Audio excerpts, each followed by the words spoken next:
नमस्कार दोस्तों, कैसे हैं आप सभी। उम्मीद करता हूं आप सभी ठीक होंगे। मैं आपका अपना दोस्त संजीव सिंह स्वागत करता हूं आप सभी का कृतार्थ एकेडमी के इस चैनल पर। जैसा कि आप सभी दोस्तों को पता है कि हमने एक सीरीज स्टार्ट कर रखी है 1000 क्वेश्चंस की अपने एसएससी के आने वाले सभी एग्जाम्स के लिए और बाकी और कम्पिटिटिव एग्जाम्स के लिए। इसका आप सभी को बहुत ही फायदा होने वाला है दोस्तों, इसीलिए आप प्लीज़ हमसे इसी प्रकार जुड़े रहिए। उम्मीद करता हूं आप सभी को हमारी ये वीडियो सीरीज बहुत ही पसंद आ रही होगी। चलिए हम अपनी सीरीज का आज class number 8 lecture number 8 start करने जा रहे हैं। आज की क्लास का हमारा प्रश्न संख्या 181, वो क्वेश्चन नंबर 181। देखिए हमसे क्या पूछता है। विच of the following gate activated upon illumination and generate electrical signal. निम्न में से नेत्र का आंख का वह कौन सा हिस्सा है जो कि प्रकाशमय होने पर विद्युत संकेत उत्पन्न करता है। आपके ऑप्शन है option A light sensitive cell, option B optic nerve, option C ciliary muscles, option D vitreous humour. देखिए दोस्तों, इस प्रश्न का सही उत्तर है ऑप्शन बी ऑप्टिक, सॉरी गलती होगी,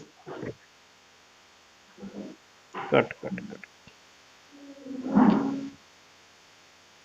चलिए दोस्तों, हम आज के अपने प्रश्न संख्या 181 पर चलते हैं। देखिए हमसे क्या पूछता है। विच of the following gate activated upon illumination and generate electrical signal. निम्न में से आंख का वह कौन सा हिस्सा है जो कि प्रकाशमय होने पर विद्युत संकेत उत्पन्न करता है। आपके चार ऑप्शन है। ऑप्शन ए है light sensitive cell, option B है ऑप्टिक नर्व, ऑप्शन सी है सिलरी मसल्स, ऑप्शन डी है विट्रस ह्यूमर।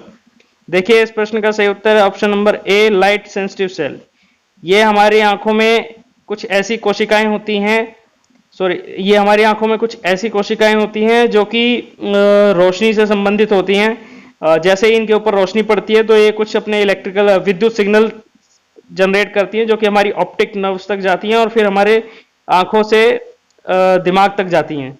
देखिए इससे रिलेटेड थोड़ी सी जानकारी दे दूं। ये दो प्रकार के सेल्स होते हैं, दो प्रकार की कोशिकाएं होती है हमारी।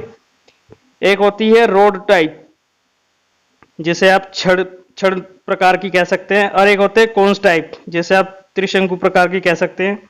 देखिए जो रोड टाइप होती है, यदि इसके अंदर रंग की कमी होती है तो हमें एक नाइट ब्लाइंडनेस नाम की बीमारी हो जाती है, जिससे कि कम रोशनी में दिखाई देना कम हो जाता है। नाइट ब्लाइंडनेस या बंद हो जाता है, एकदम अंधेरा होता ही हमें दिखाई देना बंद हो जाता है। ये ऐसी बीमारी है जब हमारे रोड सेल्स के अंदर रंगों की कमी हो जाती है। एक होते हैं हमारे त्रिशंकु।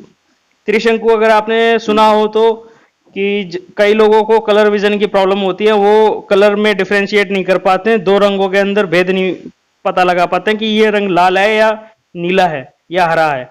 ऐसे व्यक्ति की जो कोन्स होते हैं त्रिशंकु के अंदर जो रंग होते हैं उनमें कमी आ जाती है।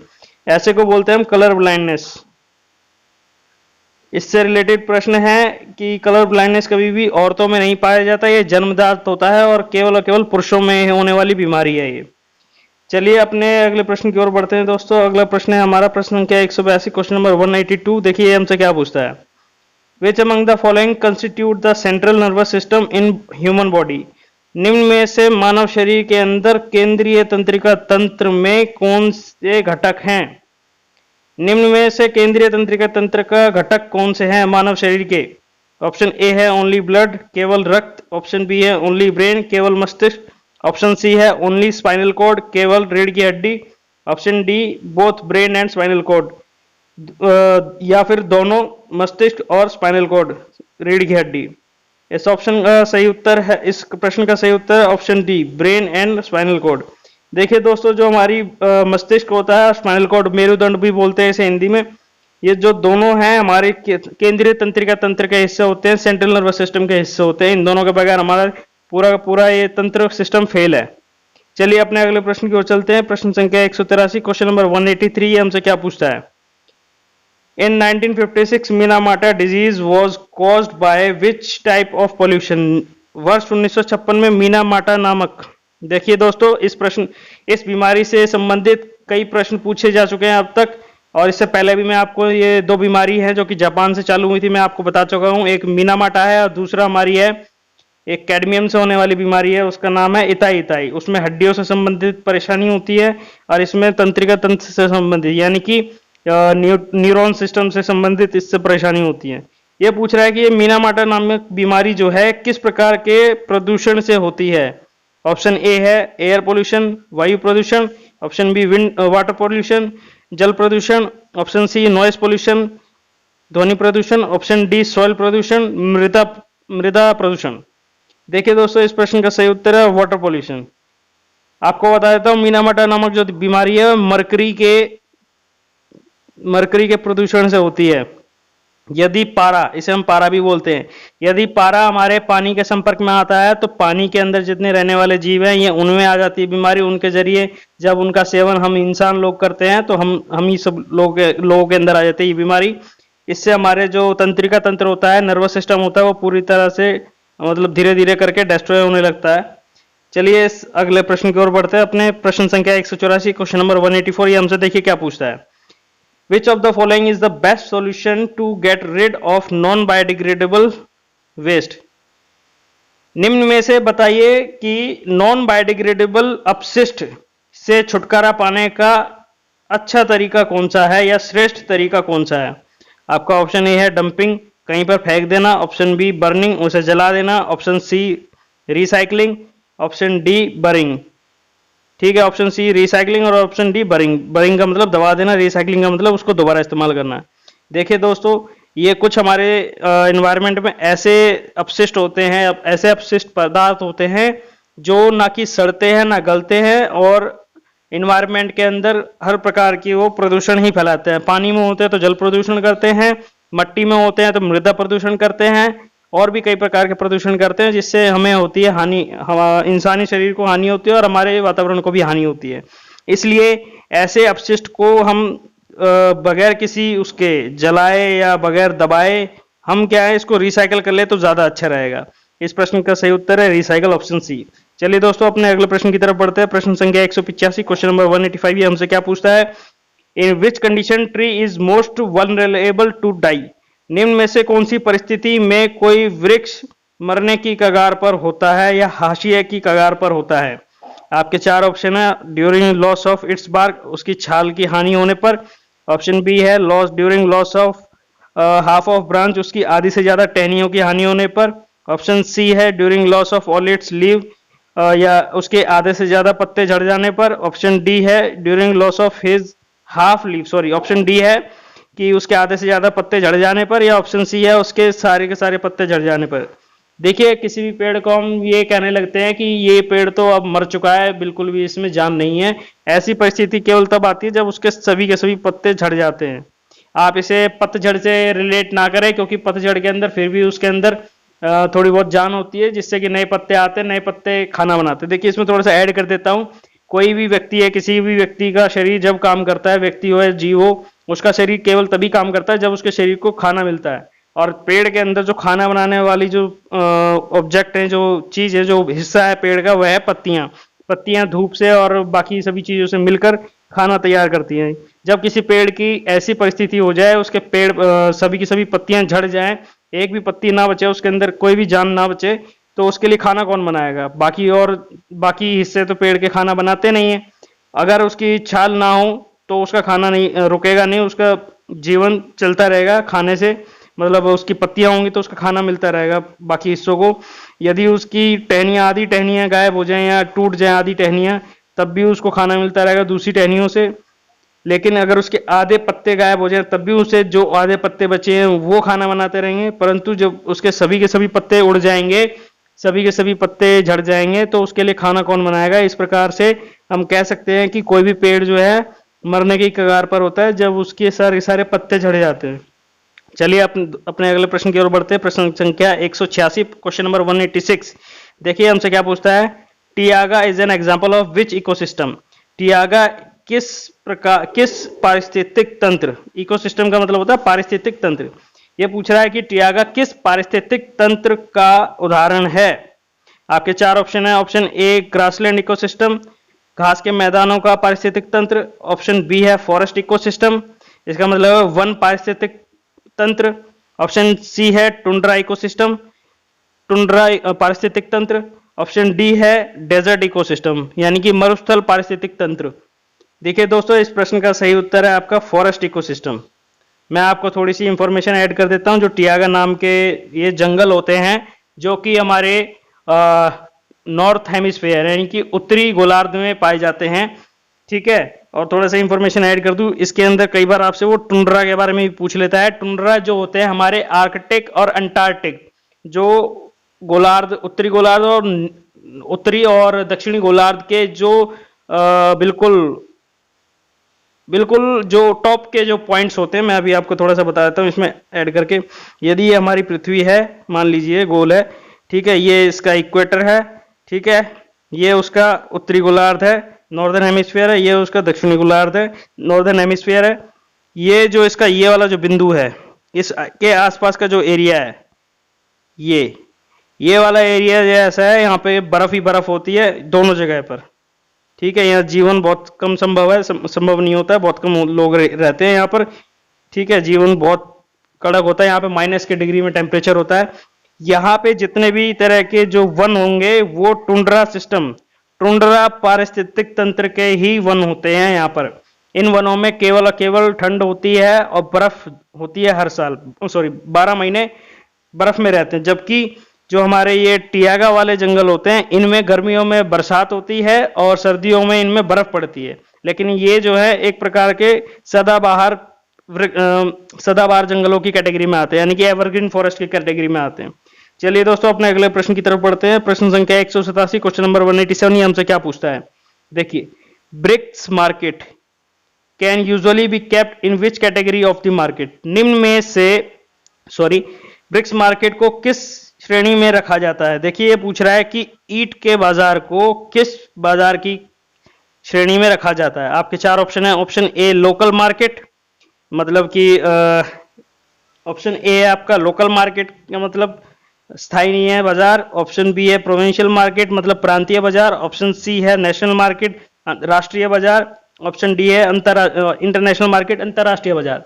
देखिए दोस्तों, इस प्रश्न का सही उत्तर है लोकल मार्केट। वो कैसे?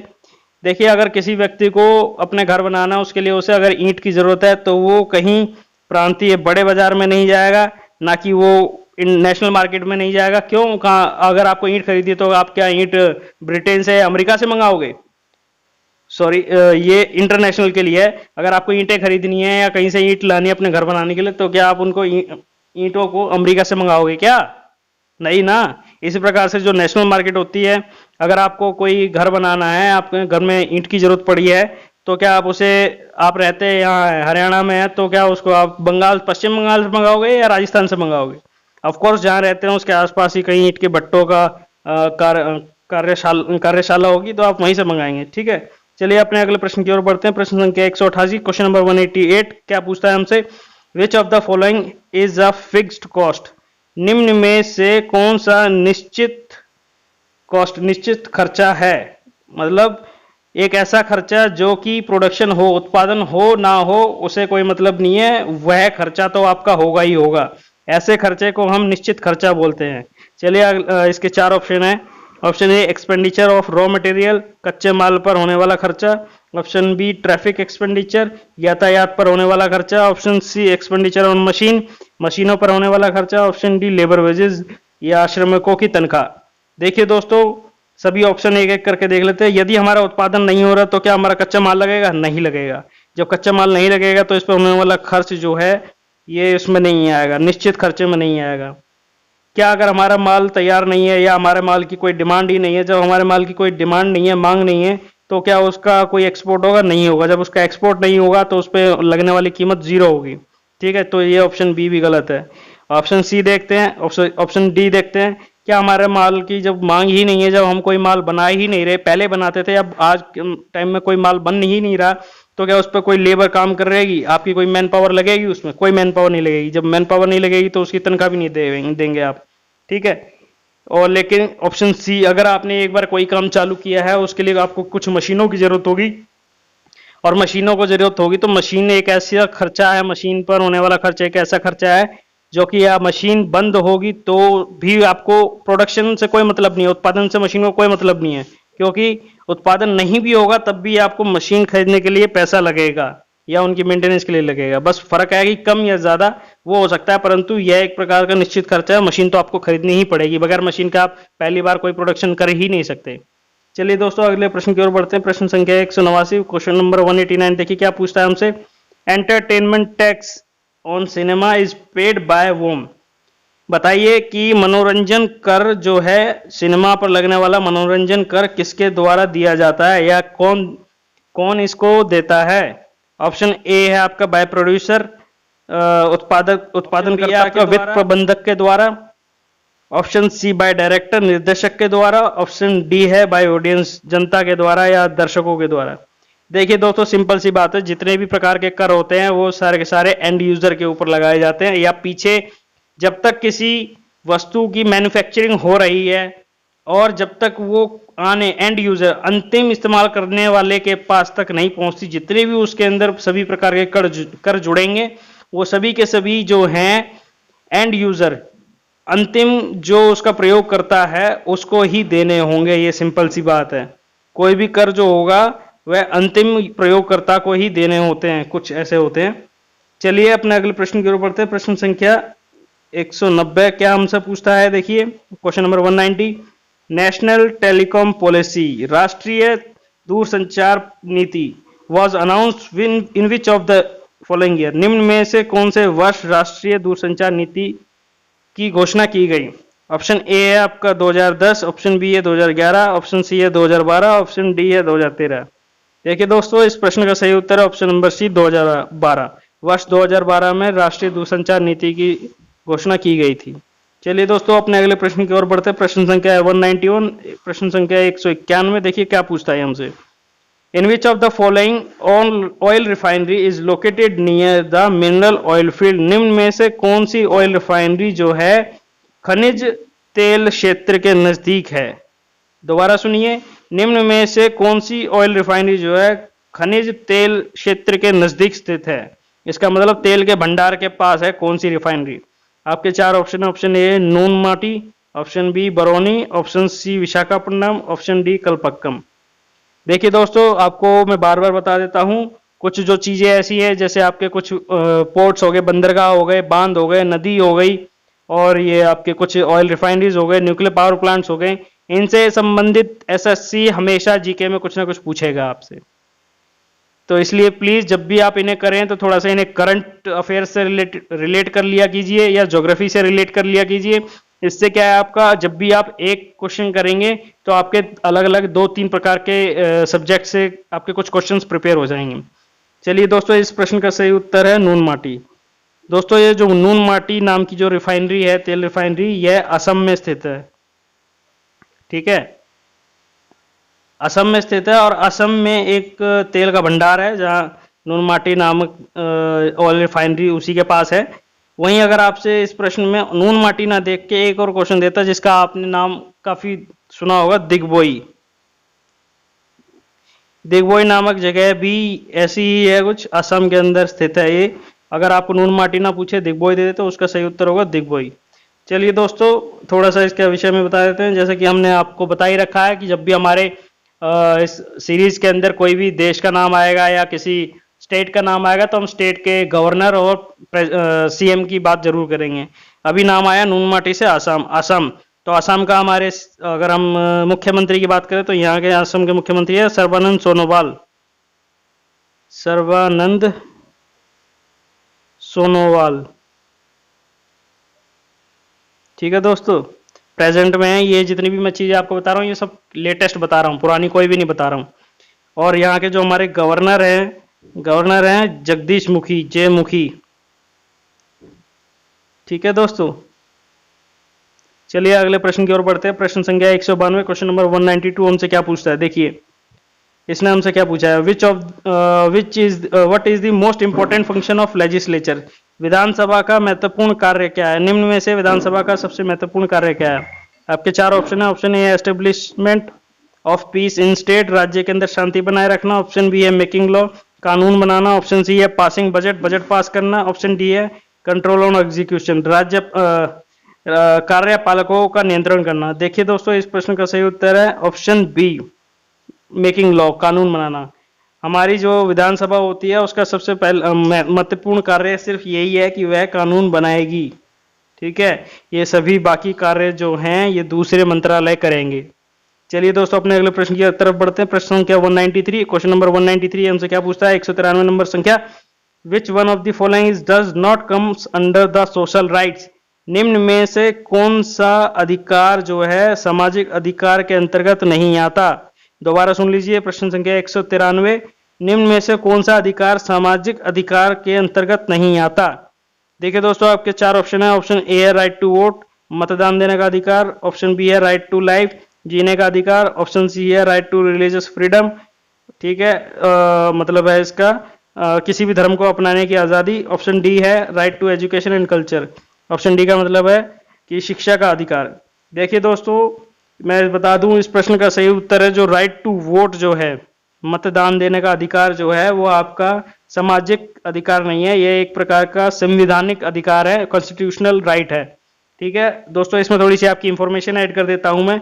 इसके अंदर इंफॉर्मेशन ये है कि जो राइट टू वोट है, आपको कभी भी आप पॉलिटी के अंदर कोई भी प्रकार का अधिकार पढ़े या कुछ भी पढ़े तो उसको कोई भी पद जरूर, मान लीजिए आपसे पूछा जाए राष्ट्रपति अगर पूछ लिया जाए तो हमेशा पॉलिटी के अंदर किसी भी चीज के विषय में कुछ भी पढ़े तो मैं एक सलाह दूंगा, आप हमेशा उसको संविधान के आर्टिकल, संविधान के किस भाग में उसे उसका वर्णन किया गया है से लेके प्रेजेंट में करंट तक उसका क्या संबंध है वो जरूर पढ़ा करें। जैसे अगर मैं कह दूं सीएजी के विषय में कोई सवाल आ गया, कोई प्रश्न आ गया, तो प्लीज उसकी डेप्थ में जाइए, देखिए सीएजी हमारे किस आर्टिकल के तहत है, फिर वो उसके अंदर और डेप्थ में जाइए, फिर देखिए प्रेजेंट में हमारे करंट अफेयर्स में बन जाएगा सीएजी के अभी अध्यक्ष कौन है।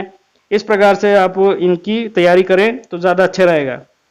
चलिए दोस्तों इसमें थोड़ी इंफॉर्मेशन मैं ऐड कर रहा था। जो राइट टू वोट है, मतदान देने का अधिकार जो है वो आर्टिकल नंबर 326 में है, वर्णित है। अगर आपको आर्टिकल पूछ ले तो वह है 326। वहीं जो आपको जीने का जो अधिकार है वह आर्टिकल नंबर 21 में दिया गया है।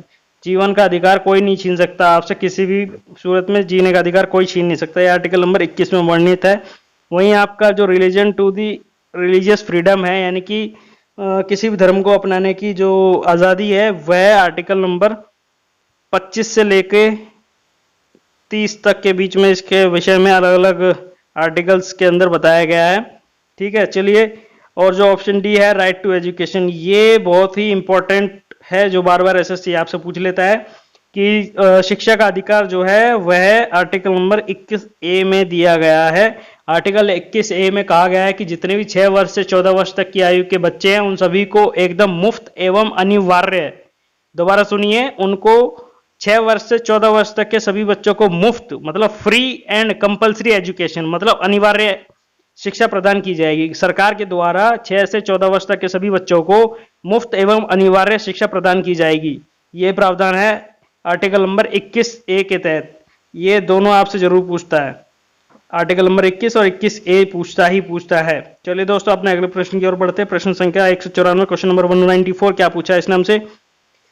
देखिए क्या पूछता है, विच of the following is not a work of election commission? निम्न में से निर्वाचन आयोग का कौन सा कार्य नहीं है? आपके चार ऑप्शन है।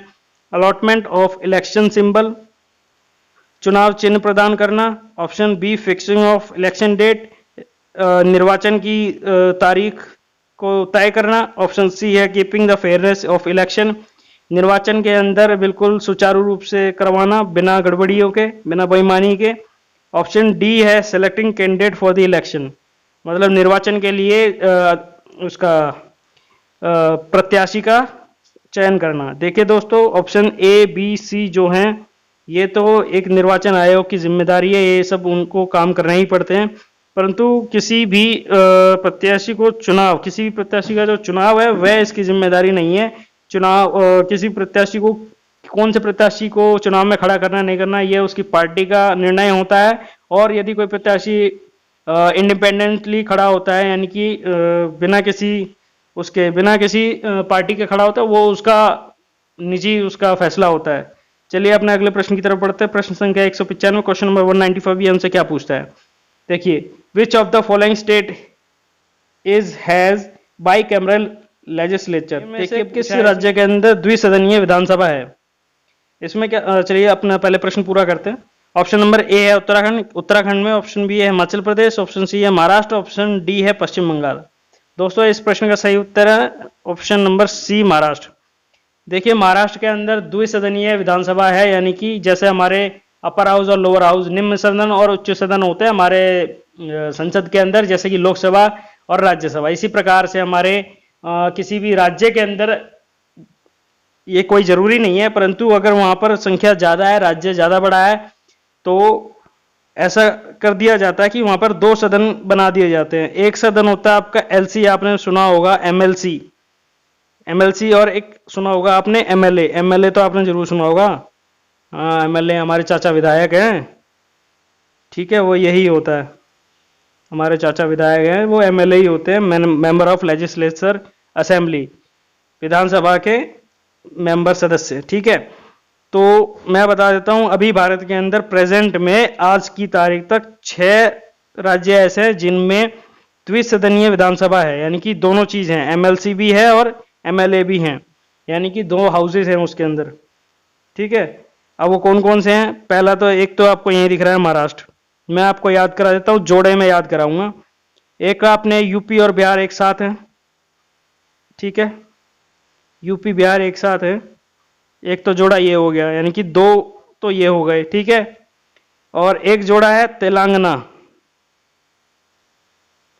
तेलंगाना और आंध्र प्रदेश, ठीक है, दूसरा जोड़ा है ये, और तीसरा एक सिंगल है इसके अंदर जो है कर्नाटक, ठीक है। ये आपके 6 स्टेट ऐसे हैं जो कि इनके अंदर वो है द्विसदनीय विधानसभा है। इससे पहले हमारे इसमें भी हुआ करती थी, जम्मू कश्मीर में भी हुआ करती थी, परंतु आज की तारीख में जम्मू कश्मीर में 31 अक्टूबर 2019 में, मैं आपकी जानकारी के लिए बता दूं, 31 अक्टूबर 2019 में यहाँ से इसको हटा दिया गया है, द्विसदनीय विधानसभा को हटा दिया गया है, वहां पर अब वो यूटी में आती हैं, ठीक है। चलिए दोस्तों, जैसे महाराष्ट्र की बात करते हैं, हमने कहा था कुछ ना कुछ बताएंगे इसके विषय।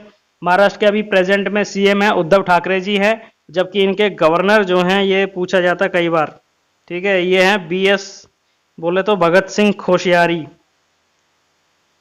भगत सिंह कोश्यारी, ठीक है दोस्तों। चलिए अगले प्रश्न की ओर बढ़ते हैं, अपने प्रश्न संख्या 196, क्वेश्चन नंबर 196। हमसे क्या पूछा है इसने? Which of the following Rigveda's mandal is completely dedicated to Soma? निम्न में से ऋग्वेद के किस मंडल कौन सा मंडल जो है सोम जी को पूर्णतया समर्पित है? दोबारा सुन लीजिए, निम्न में से कौन सा ऋग्वेद का कौन सा मंडल, मंडल बोलते हैं किताबों को, भागों को, कौन सा मंडल जो है सोम जी को समर्पित है? आपके ऑप्शन 4 ऑप्शन है, ऑप्शन ए है 7वां मंडल, ऑप्शन बी है 8वां मंडल, ऑप्शन सी है 9वां मंडल, जबकि ऑप्शन डी है 10वां मंडल। देखिए दोस्तों, इस प्रश्न का सही उत्तर है सोम जी को जो समर्पित है वह मंडल है 9वां मंडल। दोस्तों इसके अंदर थोड़ी आपकी जानकारी बहुत सारी थोड़ी सी ऐड कर देता हूं, क्या है इसके अंदर देखिए। कभी आपसे पूछेगा ऋग्वेद के अंदर कितने मंडल है, तो इसका सही उत्तर है 10। फिर आपसे पूछ सकता है कि बताइए कि गायत्री मंत्र, सभी आप लोगों ने सुना होगा, पूछेगा कि गायत्री मंत्र का वर्णन ऋग्वेद के किस मंडल में है, उसका उत्तर है तीसरे मंडल में उसका वर्णन है, ठीक है दोस्तों। वहीं अगर आपसे पूछेगा बताइए सबसे नए मंडल कौन से हैं, 10 में से सबसे नवीनतम मंडल पूछेगा, तो वो है आपका पहला और 10वां। पहला और जो 10वां है ये दोनों नवीनतम मंडल हैं। जबकि फिर आपसे पूछेगा सबसे छोटे मंडल कौन से हैं। सबसे छोटे मंडल का मतलब है किताब, समझ लो एक प्रकार से भाग। सबसे छोटे मंडल जो है 8 और 9 है, ठीक है। अब 9 के अंदर इसमें 2 चीजें हो गई, ये सबसे छोटा मंडल है प्लस यह सोम जी को समर्पित है। चलिए दोस्तों अपने अगले प्रश्न की ओर बढ़ते हैं, प्रश्न संख्या 197, क्वेश्चन नंबर 197। इसने हमसे क्या पूछा है, देखिए क्या पूछता है ये। इसने कहा है कि Mongols under Changez Khan invaded India whose region? बताइए किसके समय में मंगोलों ने चंगेज खान के निर्देशन में, इनकी उपस्थिति में, किस राजा के समय में भारत पर आक्रमण किया? आपके 4 ऑप्शन है, option A Balban, option B Firoz Shah Tughlaq, option D है इल्तुतमिश, ऑप्शन डी है आपका मोहम्मद बिन तुगलक। दोस्तों इस प्रश्न का सही उत्तर है ऑप्शन सी इल्तुतमिश। चलिए दोस्तों अगले प्रश्न की ओर बढ़ते हैं, प्रश्न संख्या 198, क्वेश्चन नंबर 198। इसने क्या पूछा है देखते हैं। Back to Vedas whose statement is this? मैं आपको पहले भी बता चुका हूं, जो जो कुछ कथन होते हैं, देखिए जो कुछ कथन होते हैं, जो शब्द किसी ने कहे होते हैं या कोई उपाधि किसी को मिली होती है या उन्होंने हिस्ट्री में, मॉडर्न हिस्ट्री एक तरह की, ये हमारी मॉडर्न हिस्ट्री है।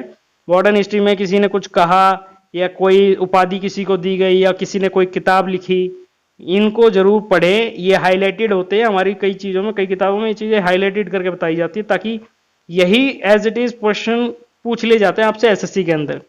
तो इस बार प्रश्न हमारे पास आया है, बैक टू वेदास, वेदों की ओर लौटो, यह कथन किसने कहा? आपके चार option, option A Swami Vivekananda, option B Swami Dayanand Saraswati, option C Swami Shraddhanand, option D S Radhakrishnan. देखिए दोस्तों, इस प्रश्न का सही उत्तर है स्वामी दयानंद सरस्वती। स्वामी दयानंद सरस्वती जी ने ही कहा था वेदों की ओर लौटो। और इनसे संबंधित थोड़ी सी मैं जानकारी इसमें ऐड कर देता हूँ। देखिए, हमारे दो प्रश्न एसएससी के फेवरेट हैं, वो बार बार पूछता है। एक तो पूछता है कि आपसे ब्रह्म समाज की स्थापना किसने की, ठीक है। इसका उत्तर मैं आपको पहले भी बता चुका हूँ 2-3 बार, मैंने इसको पिछली क्लासेस में भी कराया, अब भी बताता हूँ, आपकी रिवीजन हो जाएगा। ब्रह्म समाज की स्थापना की है राजा राम मोहन रॉय, राजा राम मोहन रॉय। अगर वो आपसे वर्ष पूछ लेता है तो इसका वर्ष है 1828 में, और जगह पूछ लेता है तो इसकी जगह है कलकत्ता, कोलकाता, ठीक है दोस्तों। और वहीं एक और प्रश्न पूछता है आपसे एसएससी, ये पूछता है आर्य समाज की स्थापना किसने की और कब की, ठीक है। इस प्रश्न का सही उत्तर है आर्य समाज की स्थापना सन 1875 में हुई, जो कि स्वामी दयानंद सरस्वती जी ने ही की थी, ठीक है। ये दो प्रश्न आपसे पूछे जाते हैं। चलिए दोस्तों, अपने अगले प्रश्न की ओर बढ़ते हैं। प्रश्न संख्या 199, क्वेश्चन नंबर 199। देखें हमसे क्या पूछा है इसने हमसे पूछा है who was given the title of Punjab Kesari. देखिए, अभी मैंने आपको क्या बताया था, मैंने बताया था आपसे किसी की कोई उपाधि पूछ लेगा कि किस व्यक्ति को क्या उपाधि दी गई है या किस नाम से जाने जाते थे। इसी तरीके से इसमें यह प्रश्न आ गया कि पंजाब केसरी की उपाधि किसे दी गई या किसको यह शीर्षक दिया गया, पंजाब केसरी का शीर्षक किसको दिया गया। आपके चार ऑप्शन है, option A Ranjit Singh, option B Bhagat Singh, option C Sardar Baldev Singh, option D Lala Lajpat Rai. देखिए दोस्तों, इस प्रश्न का सही उत्तर है लाला लाजपत राय।